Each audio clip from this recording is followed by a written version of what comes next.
Good morning. I'm speaking to you from the territory of the signatories of Treaty 7, and I'd like to acknowledge the Métis people of Alberta who share a deep connection and history to this land.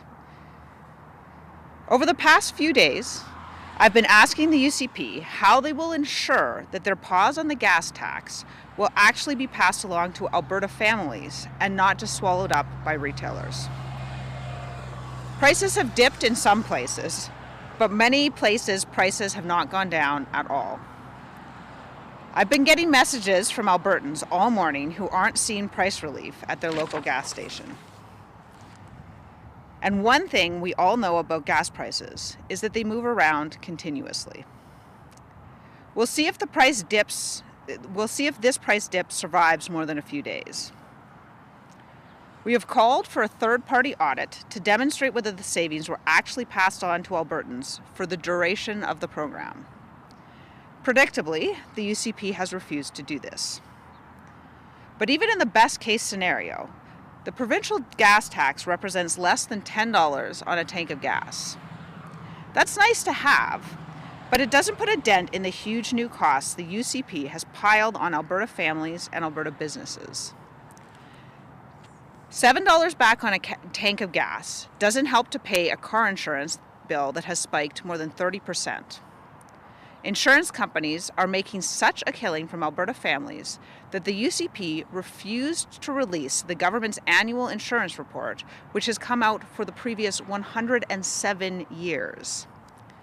At homes and businesses, Albertans are struggling with huge natural gas bills, and all the UCP offered them was a fake rebate program that likely will never pay out a dime. Albertans are seeing their electricity bills skyrocket by hundreds of dollars, and the UCP's solution is a $50 rebate. Even a UCP MLA called that paltry. On top of that, the UCP is charging Albertans billions of dollars in additional income taxes, higher property taxes, higher tuition, higher interest on student debt, and even more to go camping. In the legislature, we've been pressing the UCP to give this money back to Albertans. But they refused to, and they passed a no-help budget. The government is picking the pockets of families and businesses at every turn. Albertans can't trust this UCP. Thank you, and I'll now take your questions. Thank you. We'll go to questions in the room. A recent survey just came out, the UCP failing at the top 7 critical areas that voters believe in. He's either the lowest in popularity, premier or second lowest. What do you make of all of it? Like, it seems to be piling on, doesn't it?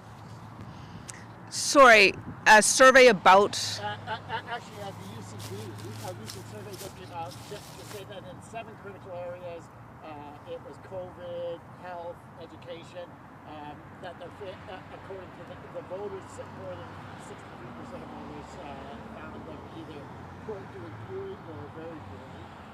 What do you make of all that? So it's in a variety of reasons, not just gas, and why is it happening? Well, I mean, I think this government hasn't done enough to help families. I think this government has been promising people. They promised a natural gas rebate. They didn't give one. Before the election, they promised that they wouldn't undercut public health care. They've done that. They haven't funded enrollment growth. They brought forward a terrible curriculum. They're charging people more to go to parks. They tried to coal mine in the Rockies. I mean, there's a lot of things this government has done that are bad. And so I think our focus is on offering a better choice to Alberta. I was on McLeod Trail today, and some of the gas prices have come down, or the signs that I saw.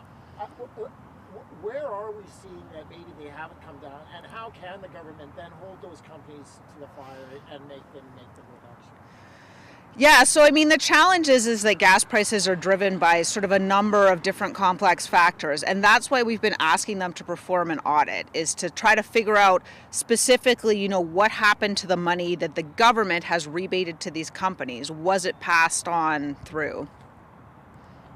And you're right, so much of this increase has to do with the war in Ukraine.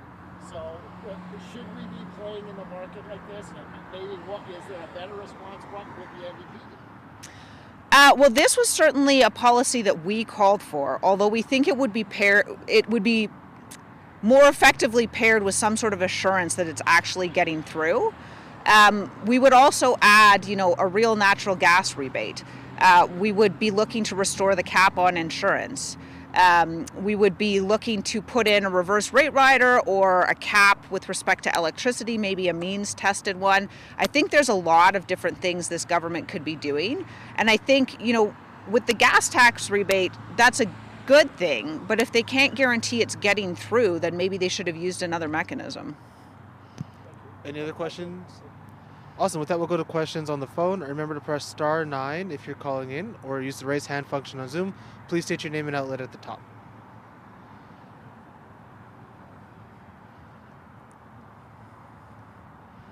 And just taking another pass for questions online. Like I said, please press *9 to use the raise hand function on Zoom to get in the question queue. Please state your name and the outlet at the top. And seeing none, that concludes today's press conference. Thanks. Tens of thousands of Albertans have already provided their idea for how we can build Alberta's future. You can too by going to albertasfuture.ca.